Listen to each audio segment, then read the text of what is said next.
Okay, magandang araw po sa ating lahat at panibagong vlog, panibagong reaction video na naman ang gagawin natin. Una nating pag-uusapan, matindi po ito, no?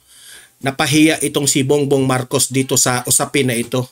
Itong housing secretary niya mismo ang nagsabi na hindi po kaya ang 1 million pabahay per year. Kung matatandaan po natin, ipinagmayabang ko yan dati nung tayo po ay kumakampi pa sa administrasyon, no? Year 2022, na nagmamayabang itong si Bongbong Marcos na kapag siya na ang mapresidente, 1 million pabahay per year. Pero ngayon, matinding revelasyon dito sa housing secretary niya na hindi kaya. Ipapakita ko sa inyo mismo mamaya itong video na ito na ano kayang gagawin ni Bongbong Marcos dito sa housing secretary na ito. Pahiya siya dito mamaya. Pangalawa nating pag-usapan ay itong si Mike Abe. Uminit ang ulo sa programa niya sa PTV.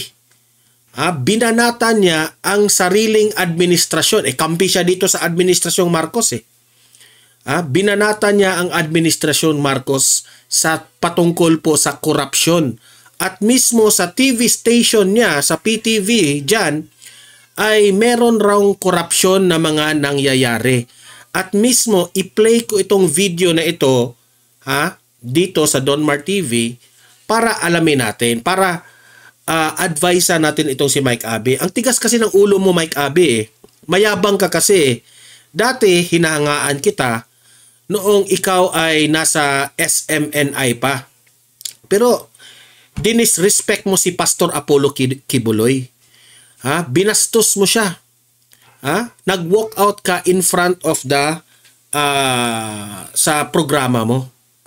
Bastos Kaya ngayon, pinagtatawanan ka na lang ngayon ng taong bayan. Pati ang SMNI is smiling back at you. Kasi, ayaw mo kasing maniniwala Kampi ka kasi sa mga bangag dyan mamaya pag-usapan natin yan. Pangatlo nating pag-usapan ay sumulpot po.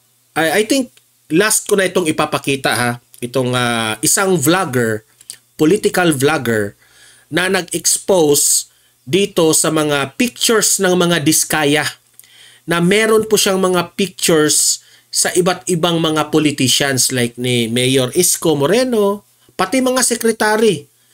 Secretary Mark Villar dati, may picture siya. Okay? So, many politicians ay may picture. Ipapaliwanag mamaya nitong nag-expose nito. Bakit nagkaroon ng mga pictures ng mga...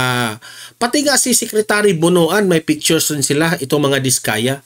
So, syempre, ang iba dyan ay maglagay ng malisya, sasabihin na, ano ba ito? Malakas pala itong mga diskaya sa mga politicians, kaya pala nagkaroon ng maraming project. Ganon yung maiisip ng mga ordinaryong observer. Diba?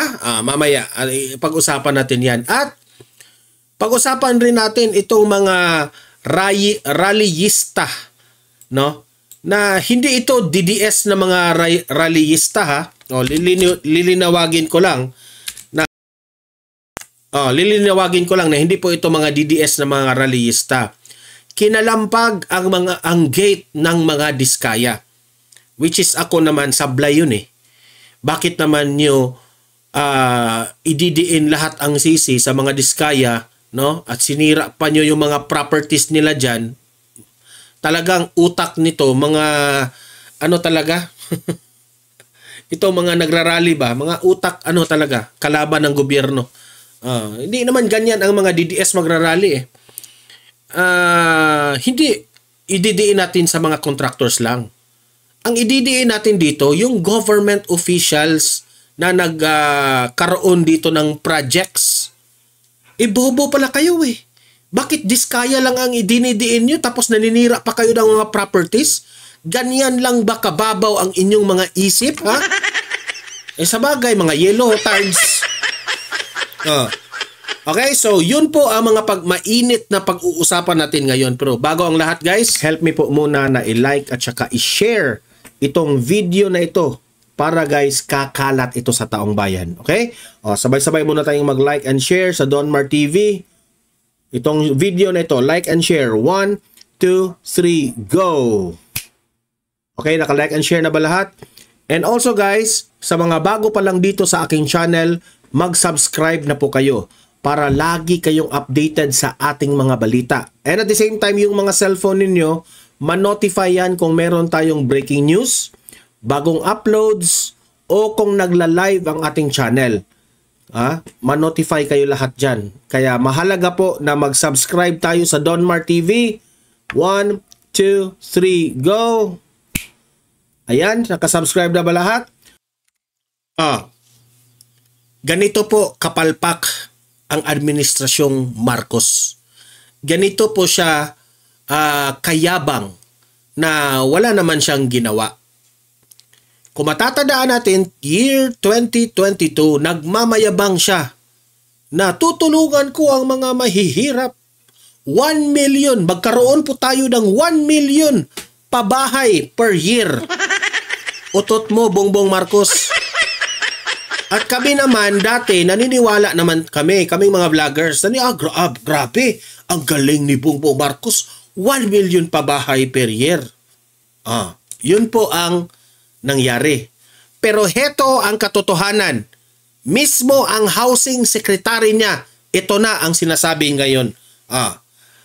This is one of the reason bakit alisin na natin ang mga Marcos sa 2028. Ito, panoorin nyo. From 6 million until 2028 will only be 300,000. Kaya hindi na ho namin pinapaikot-ikot pa yung paliwanag. Kaya hindi namin tinamaan yung 6 million kasi hindi ho talaga realistic.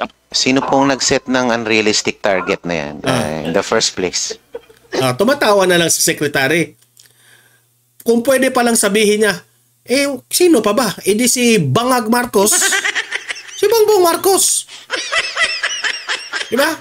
Tama nga rin ang sinabi ni VP Sara na yung 20 pesos per kilo na bigas, hindi yan posible.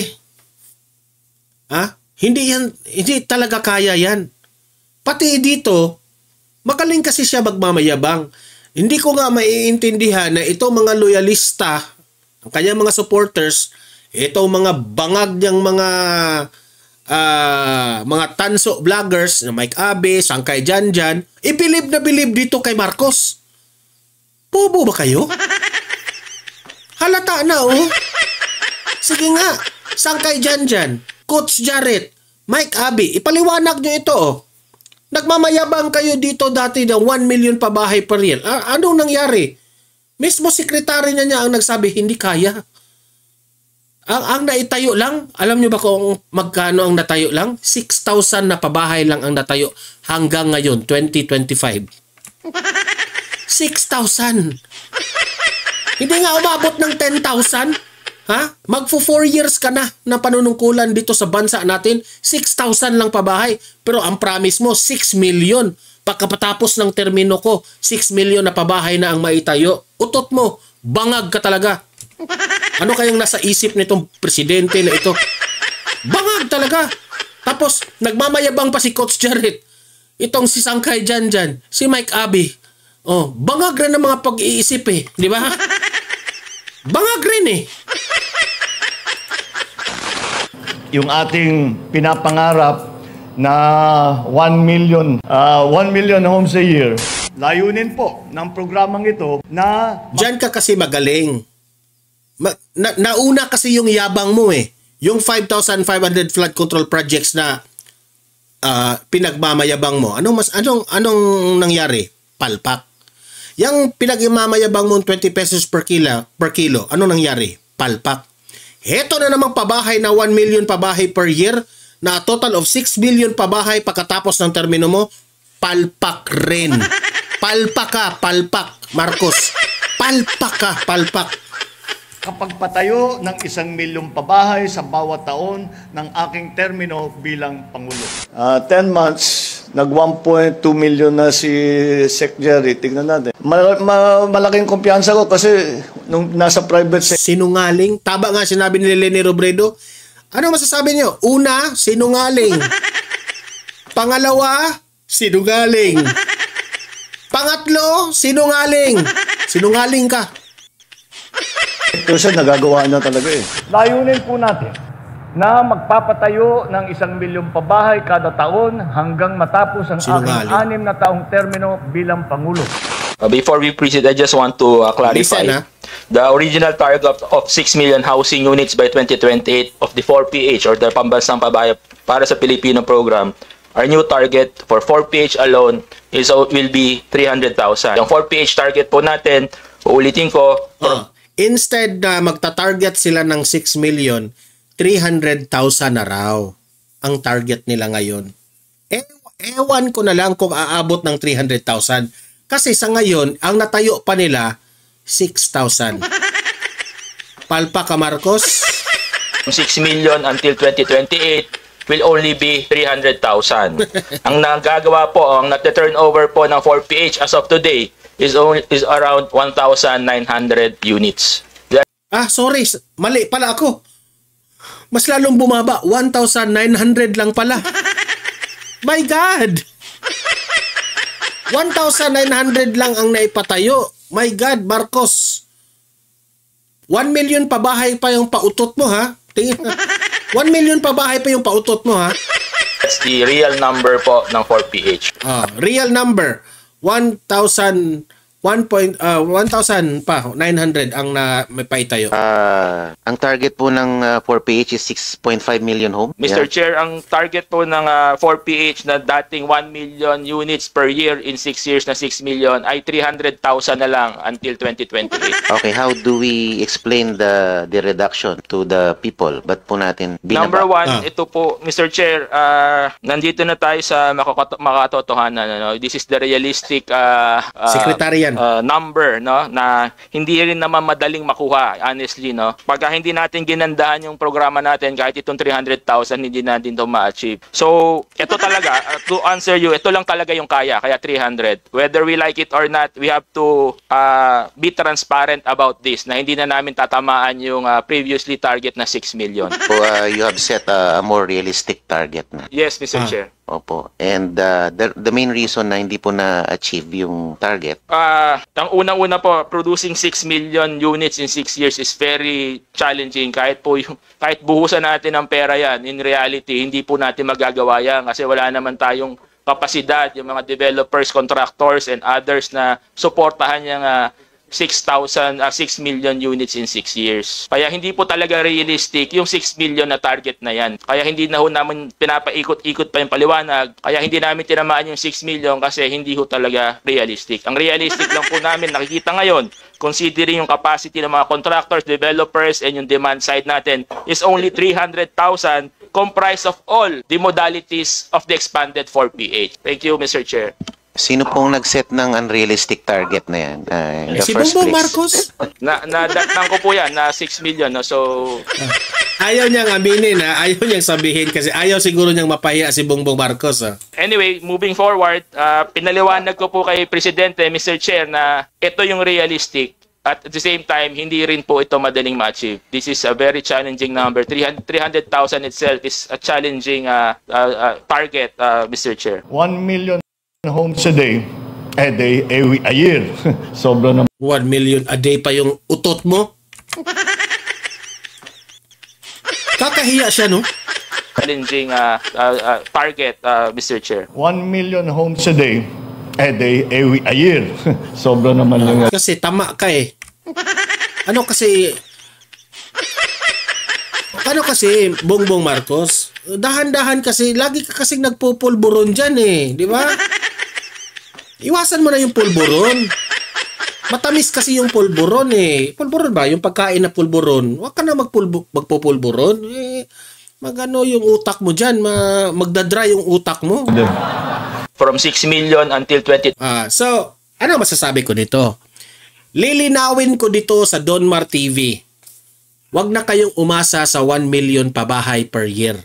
6 million pabahay sa pagkatapos ng termino ni Bongbong Marcos. Huwag niyo niyang asahan yan. Kasi ang sabi ng Housing Secretary, ang kaya lang nila is 300,000. Ang naitayo nila ngayon as 2025, 1,900 lang ang naipatayo. Hindi sobrang hindi nga umabot ng 1% na pangarap nitong bangag na ito. Hindi umabot ng 1%. 0.000001 siguro, ganun. Kasi 1 million, 6 million ang pangarap mo, pero ang naipatayo mo, 1,900 lamang? My God, dapat imbestigahan ito. Sa tingin ko dapat imbestigahan ito kasi if you are saying na 6 million pabahay, malaking budget ang inilaan dyan. Malaking budget ang binuhos dyan. Bakit 1,900 lang ang naipagawa? Delikado ito. Di ba? Punta na tayo dito kay Mike Abe. Isa pa itong si Mike Abe Itong si Mike Abe, hangang-hanga dito sa Administrasyong Marcos. To the point na nag-walk out pa ito kay Kibuloy sa SMNI. Kasi maka Marcos talaga siya di ba? Parang nasasaktan itong si Mike Abe nang binatikos itong si Marcos dyan sa SMNI ng mga kapwa dyang mga anchors. Umalis siya sa SMNI kasi hindi na niya kaya. Kasi sinita siya ni Kibuloy na ikaw Mike Abe, balik ka. Ganon, parang ganon. Nag-walk out Ang taas ng pride niya Akala niya siguro perfecto na siya. Kaibigan man may yan ni Mike Abe. Lagi man akong nanonood dati sa kanyang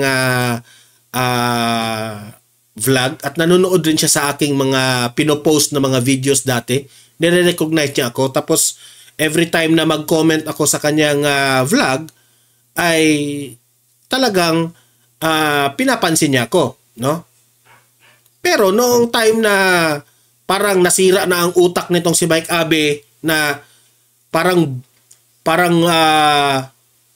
ano tawag doon? Parang bulag na siya sa katotohanan sa mga pinanggagawa ni Bongbong Marcos.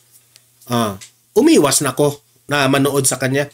Hindi na ako. Binatikos ko na siya kasi puro na mali-mali yung mga pinagsasabi Ngayon, eto na. Pinagtatawanan ka na ngayon ng SMNI. Eto na ang nangyari ngayon Binatikos niya mismo ang Administrasyong Marcos. Panoorin nyo. Eto, huwag na tayong lalayo. Ganun talaga kasi na ako makarating. Alam ba nyo dito sa PCO, Presidential Communication Office, may problema rin. Hindi ko nilalahat. Dito lang sa Channel 4 may problema rito. Walang development dito kasi para dito nagpapalit ng damit kasi ang mga manager dito Every 3 months, every 4 months nagpapalit ng manager.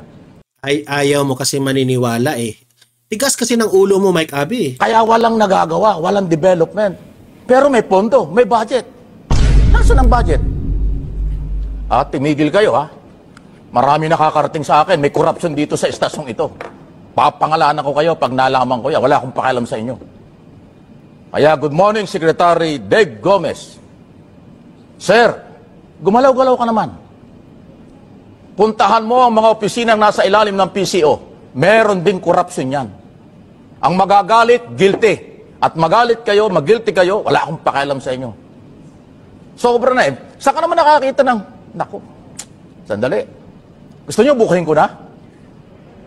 Gusto niyo isa-isahin ko ng problema rito? Easy. Ay, nako. Saan ka nakakita ng building mura sa pinakamataas hanggang sa ground floor may tulo? May tulo. Bakit natulo? Di may palpak. Maintenance. Dito, ang mga kwarto, walang aircon. Ano yun? Office of the President? Pinagmamalaki nating Office of the President? Ay, may budget po yan. Taon-taon may budget. Kaya ngayon, may budget po, Secretary Gomez. Sir, tumaharap ka sa pagdinig ng Senado at Kongreso tungkol sa ating budget. Ilaban mo naman ito. Linisin mo ito. Papalit-palit tayo rito ng manager. Hindi ko alam kung anong ginagawa nila. Diba? Sa totoo lang Every 3 months nagpapalit ng manager dito. Magagaling yung mga napili, pero nagsisimula pa lang silibak na. O ano magagawa? Kaya, programa niya ito ha. Programa niya ito sa PTV. Administrasyong Marcos. Naglagay ka rito ng manager na pangmatagalan, na re-reforma ng problema sa PCO at Office of the President, lalo na sa PTV. Kahit dyan sa Radyo ng Bayan, Radyo Pilipinas, akala nyo, marami rin problema dyan. Sa PIA, Philippine News Agency, lahat ng communication ng PCO. Hangang-hanga ka kasi kay Bongbong Marcos eh. Ano ka ngayon? Binabanatan mo na ngayon. Tanga ka kasi, tanga ka. Problema, sir. Ayusin nyo.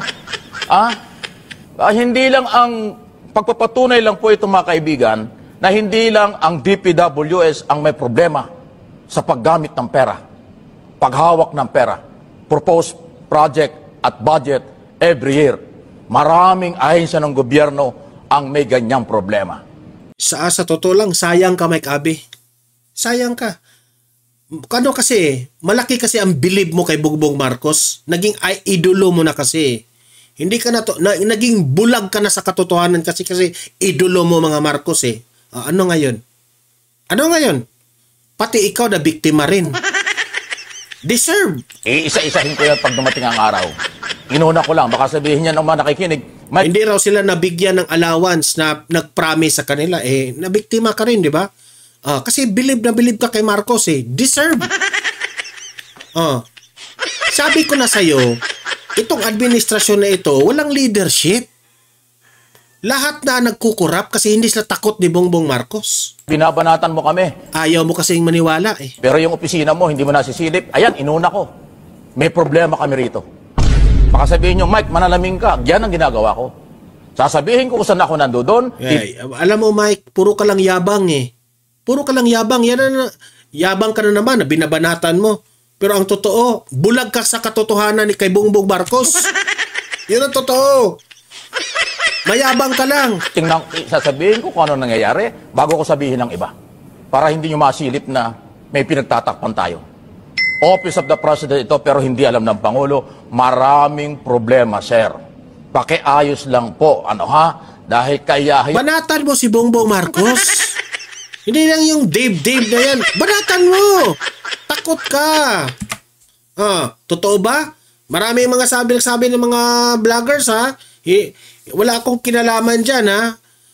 Kaya si Mike Abe raw, hindi makabanat-banat kay Bongbong Marcos dahil binabayaran ka raw ni Bongbong Marcos.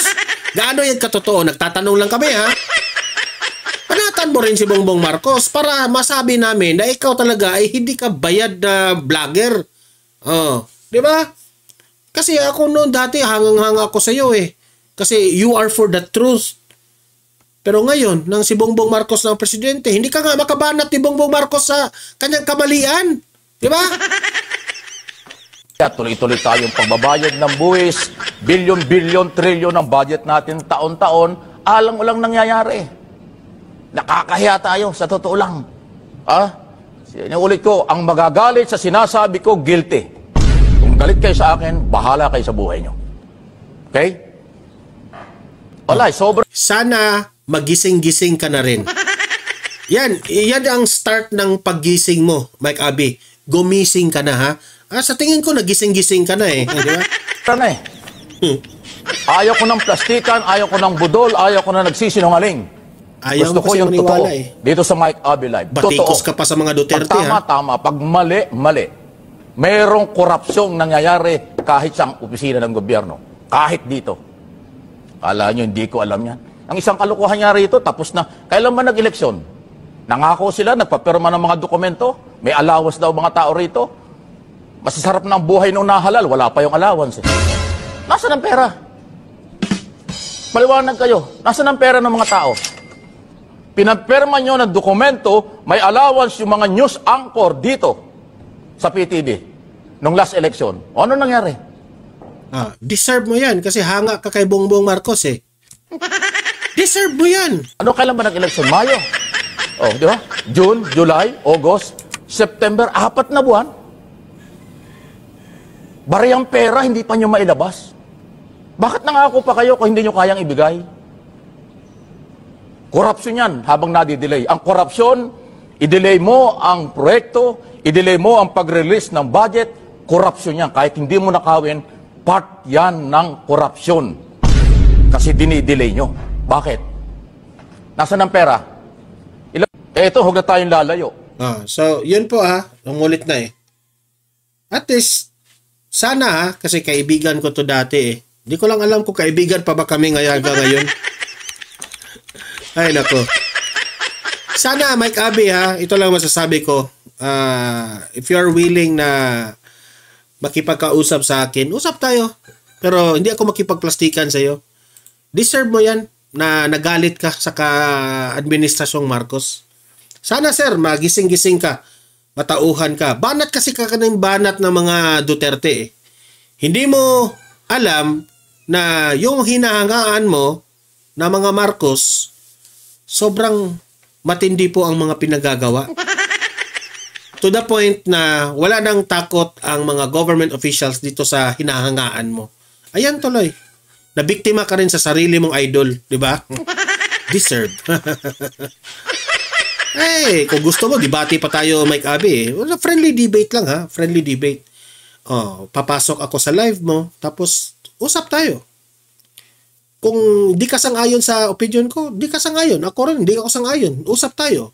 Ipaliwanag ko yung self ko, ipaliwanag mo yung sarili mo. Then let the people decide. Ganun. Di ba? Punta tayo dito. Itong mga pasaway na mga rallyista na ang idiniin nila itong lahat sa Diskaya. Ay, maling-mali. Di ba? Idiin natin. Why don't you blame on Bongbong Marcos sa kapalpakan niya na hindi niya binabantayan ang mga korap? Yan sana ang mga dinidiin. Hindi ito mga Diskaya. Kasi ang mga Diskaya po, isa lang ito sa mga contractors. Ito, panoorin natin. Kinalampag ng mga rallyista ang gate sa compound ng mga Diskaya sa Pasig City. Pero parang sumobra naman daw ang protesta ayon sa mga pulis. Live mula sa Pasig City, nasa frontline ng balitang yan, si JC Cosico. JC, kumusta na ang sitwasyon dyan? Cheryl, sa ngayon nga ay meron ng ilang police na deploy dito nga sa area, no? Yan po ay pagkatapos ng kilos protesta ng ilang grupo kaninang umaga. Pinagbabato ng putik at pininturahan ng mga salitang magnanakaw at kurakot ang gate ng St. Gerard Construction na bahagi ng compound ng pamilya Diskaya sa Pasig City. Ang mga security guard ng building tulong-tulong na inaalalayan ng gate para hindi bumagsak dahil sa pwersa ng mga rallyista. Hirit ng mga galit na rallyista, dapat kasuhan rin itong mga rallyista na ito Di ba? Alam natin na may kasalanan ang Diskaya pero sa ganitong paraan hindi. Doon kayo magreklamo sa mga congressmen. Na doon kayo kay Zaldico magreklamo. Tanungin nyo kasi hindi nagpapakita. Buti pa nga itong si Diskaya nagpapakita Marami tayong tanong sa mga ni Zaldico, anong nangyari. Ang hindi nagpapakita, yun ang batikusin ninyo. Roon ng pananagutan ng mag-asawang Curly at Sara Diskaya na kasama sa may pinakamaraming flood control project sa gobyerno. Habang tayo ay nilulubog sa baha at putik, lumulubog naman sila sa pera na ninakaw nila sa mamamayan. Sa laula, yung ugali ng... Mag-aral ka. Wala kang makuha dyan. Kapag galit na galit mo, you are wasting your effort and energy. Sorry pero mali na yan Mag-rally kayo, dyan lang. Bakit babatuhin niyo pa ng Hindi, ganito po ang rally na nakasaad sa batas natin na malaya po tayong mag-rally. Nababatuhin niyo ng putik yung mga gate ng properties ng pinagrereklamuhan niyo. Hindi ganyan. Mali yan. Wala ito sa konstitusyon natin. Dapat ito kasuhan ito mga taong to. Mga magnanakaw at dapat silang managot. Pupuntahan din daw nila ang mga opisina ng gobyerno at iba pang kontraktor na sangkot sa umano'y maanumalyang flood control projects. Para naman sa Pasig Police, sumobra ang mga rallyista. Malicious mischief kasi di ba? Sumobra sila. Sobra na talaga. There's willful damaging of property. Hindi ko kinakampihan ang mga diskaya ha. Hindi ko kinakampihan. Galit tayo sa mga diskaya pero bakit siya dito sila galit? Doon sila rally doon sa Kongreso. Doon sila. Nandoon nagsimula yung mga kabalostaguan pero wag naman magbatuhan ng putik. Ayon naman sa kampo ng mga diskaya, idedemanda nila ang organizers ng rally. Nalulungkot yung... Ito mga bata na ito nagrarally, pag dating sa bahay, anong ulam? Anong ulam? Spouses diskaya, no? Kasi bakit nangyayari ito? Pag naman ho silang gumamit ng dahas, pananakot, vandalism, pambabato, kung gusto nila ng accountability, ipulis mo muna ho nila yung sarili nilang organisasyon. Hindi tinukoy ng abogado ng pamilya kung nasaan ang mag-asawa nang mangyari ang pagkilos. Kasi actually, takot na ang spouses diskaya, ang anak, sobrang trauma, yung mga kamag-anak po nila, sobrang takot na po sila sa nangyayari ngayon. Nag-deploy na ng mga pulis sa paligid ng compound. Si Pasig Mayor Vico Soto, bagamat naiintindihan daw ang galit at dismaya ng publiko, huwag daw sanang gumawa ng mga hakbang na pwedeng magresulta sa karahasan. Sa ngayon, 28 sasakyan na ng pamilya Diskaya ang nasa kustodiya ng Bureau of Customs. 12 ang nasa search warrant habang isinorender naman ang 16 na iba pa. Sisilipin ng customs kung nagbayad ng tamang buwis ang mga Diskaya. I-appeal naman. So, yun po ang balita na yan. Hindi ako sang-ayon sa ginagawa ng mga rallyista. Masama rin yun. Nagalit tayo pero wag naman ganun. Hindi lang natin sa Diskaya tayo nakatutok lahat. Hindi. Ang corruption doesn't involve only on the Diskaya connection. Hindi. Sobrang dami. Te, ikaw, anong ulam? Sasabihin mo na pagbalik sa bahay nyo. Anong ulam? No. Tingnan yung hitsura mo, Magtrabaho ka na lang, te. Wala man na kung sinabing masama yung mag-rally, pero kung mag-rally kayo, wag naman gano'n na magbatuhan kayo ng putik. Tingnan nyo. Kaninong mukha? Yung mga Diskaya ngayon, sitting pretty sila ngayon.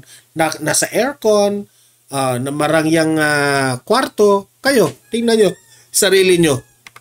Nagmukha na kayong putik. Kasi nabatuhan kayo ng putik eh. No, mukha mo, daming putik. Di ko kinakampihan ang mga Diskaya. Alam natin po na meron pong mga paglabag ang mga Diskaya. Katulad ng yung bidding na sila yung nananalo lagi sa bidding kasi marami pala silang mga contractor firms. So heto, panoorin naman natin itong video ng isang vlogger na marami pong pictures. Siya po ang nag-expose ng mga pictures na ito kung saan-saan niya nakuha ito. Maraming pictures ang mga Diskaya sa mga government officials. Pati ni Secretary Bunuan, dating Secretary Mark Villar. Meron pa nga silang picture ni sino to? Isko Moreno, Mayor Isko. So, siyempre, ang tanong ng taong bayan, kaya pala malakas ito sa gobyerno na magkaroon ng proyekto. Tingnan natin kung anong paliwanag dito. Panoorin po natin. Pasok.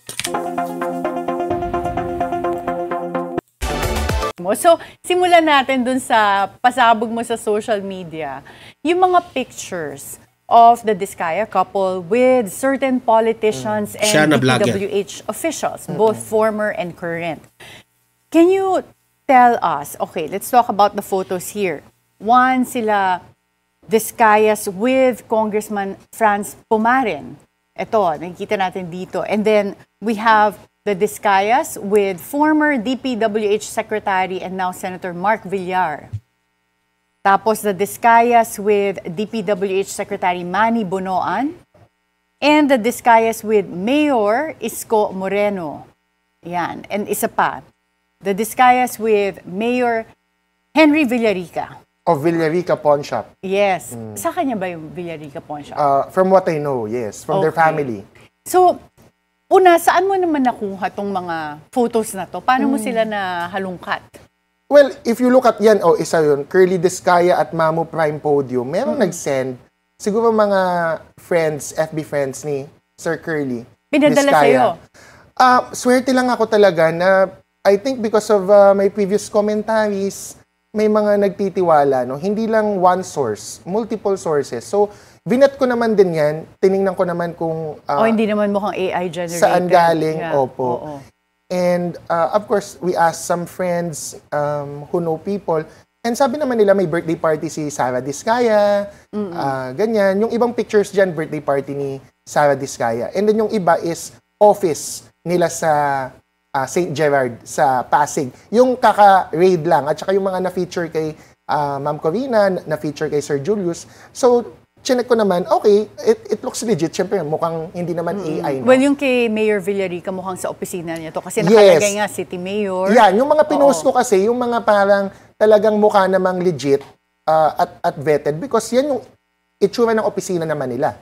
So, sa palagay mo ba, itong mga pictures na to talagang kakilala, magkakaibigan sila, or nagkataon lang may event tapos nagpa-picture ang couple with these personalities? Well, yung sa office kasi, for example, ng isang politiko, imposible namang napadaan lang. You would not get invited to the office of a politician if it's not for a certain meeting, kahit 15 minutes of the politician's time. Tapos yung sa birthday party naman ni Sara Discaya, the fact that the politician went there, they were invited. And multiple pictures, hindi ko na pinost yung halos lahat, for example, of the same person. No? But let's say si Mayor Isko, multiple times na yan na may iba pang pictures. Meet with the Discayas. Yung kay Secretary Mark Villar, Secretary Bonoan, wala naman akong sinasabi na I never made a claim about corruption. It's just that these pictures, when they were sent to me, reminded me of Napoles time. Ang tanda ko na ka-attorney Karen. Ako rin naman. Buhay na buhay ako noon during Napoles scandal. Yeah. Yes. Kasi ako ang reaction ko dito, hindi ibig sabihin na itong si Discaya, maraming pictures ng mga known personalities at mga government officials ay may kinaugnayan na sila. Bias naman tayo at kung ganun yung hindi maganda kung doon lang tayo nagbe-base sa picture. Hindi natin alam nagpapa-picture lang talaga. 'Di ba? Tapos nilagyan na natin ng malisya. Pictures doesn't tell na meron kayong transaksyon. Kasi baka siguro nagkita lang sa isang party, nagpicture kayo. O baka may dumaan lang sa opisina kasi meron kang tinatrabaho na mga mapeles at nagkataon nandun yung mga malalaking government officials at nagkataon nagpa-picture ka. 'Di ba? So hindi pwede nating husgahan through pictures lang. Yun ang sa akin hindi ko kinakampihan ang mga Discaya, pero hindi po ako ganyan husga ng isang tao. Ako, I am for evidence. Kung ay ebidensya, ang galawan ay merong anomalya, doon tayo. Hindi yung through picture lang. I remember, nagkalat din yung pictures ni Janet Napoles with politicians. Yeah, I remember even with Senator Frank Drilon, right? And lumabas na yung mga defense na, madali naman magpa-picture with anyone. But of course, having access with politicians is difficult. And getting a picture, unless on the campaign trail. Yung campaign trail, makikipicture yung botante, magpapa-selfie. Gets ko yon kung yun yung picture. But this picture are at functions or parties for socialization purposes. You don't just randomly meet at a party, lalo na kung ang party Shangri-La, ang party ay sa isang magarang hotel, di ba? Imposibleng random chance yan. So ako, ang sinasabi ko lang dyan, that these people have met, one. And second, the reason why I posted is not really to associate corruption. Ang point ko for posting is when Sara Diskaya was asked, may kilala ka ba sa DPWH? That was so, jarring to me. When Senator Jinggoy asked Sara Diskaya, may kilala ka ba sa DPWH? Wala daw. And yet, she has pictures with the two secretaries of the DPWH. Natatawa sa post kasi mata-mata. yung icon mo, mga mata. Opo.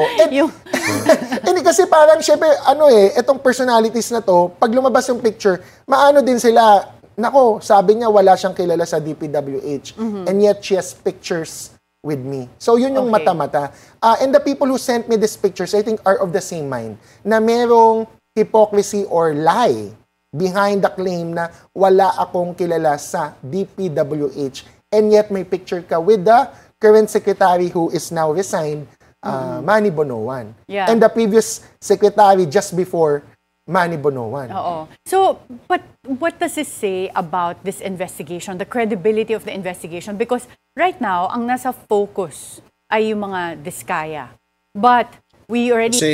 Si Diskaya kasi, sinabi niya na wala siyang kilala sa DPWH.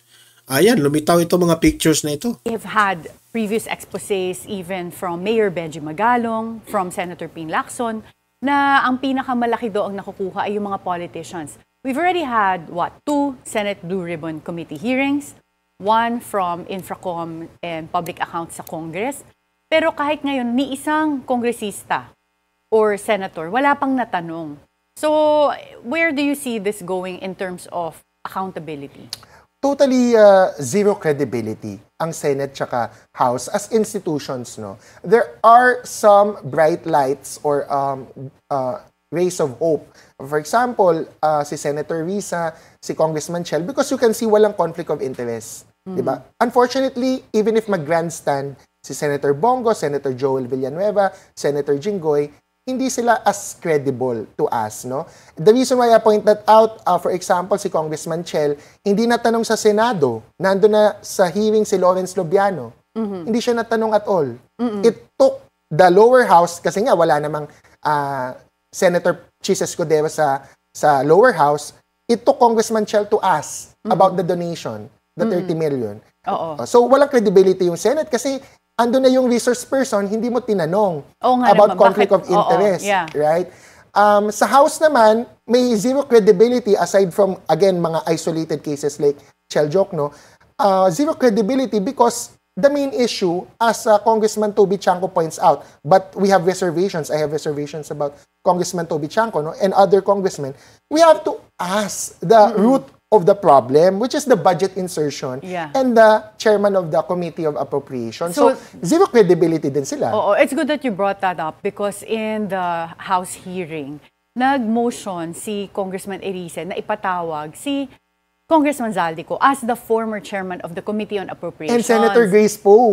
Kasi yun nga yung, di ba, questionable daw yung BICAM. And if I remember correctly, yung BICAM report, yun yung mga lumabas later on na may blanks din. Insertions. At na-fill out daw. So, karamihan na nangyaring insertion supposedly happened, of course, during the budget process and then sa BICAM pa. Pero bakit nga hindi pinatawag? And nung nag-move din si Congressman Toby Chanco, nagkaroon sila ng alitan ni Deputy Speaker Janet Garin. So, palagay mo ba, mapapatawag ever si by Congressman the House, Zaldico? House or Senate? By the House or Senate, I don't think so because it would put everyone in danger.